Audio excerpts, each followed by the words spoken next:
Incremental greetings. Today I also want to share a feature that I have never seen anyone mentioning it. Not if they use it, but hey, that's a feature. Have you used it? Never in my life. Never. Well, not in the 4 years I have been using Supermemo, and that is to protect your profile with Passport. I'm going to tell you how it is done. Super easy, and the limitations.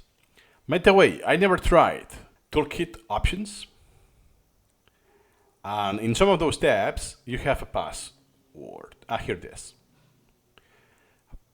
Password that is used to protect access to this collection. So yes, I will use 1, 2, 3, 4, 5, 6, 7, 8. Okay. Verify.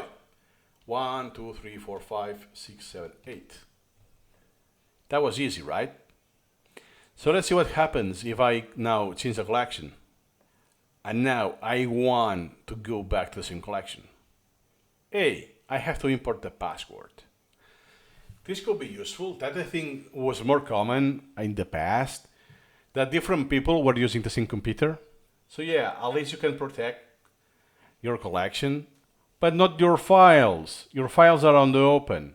So wrong password. I can access it, right? Until I do the good password.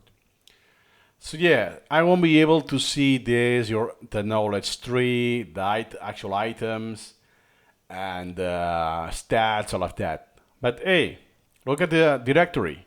I can still go manually there. Systems, the collection, learning, and the elements.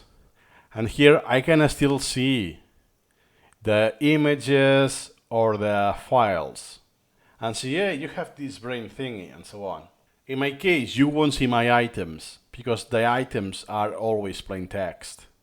That means that they are not in HTML files in the system folder. But if you, and that's it. So everything else is still exposed. So is this useful? I don't know. This adds some security if you have a password in your computer. I'm not sure. It is worth inputting the password every single time? I don't think so. What you are protecting? So yeah, it's a feature that, okay, it's there, and perhaps since I don't see that it's that useful, perhaps that's the reason that no one even mentions such feature. Were you aware of the password feature? That, hey, there's such a thing in Supermemo? I think it's the very first time that I mentioned this feature after having done 500 videos. It's the first time, I think, that I mentioned this feature. Oh my god. So nothing more to add today, and see you incrementally.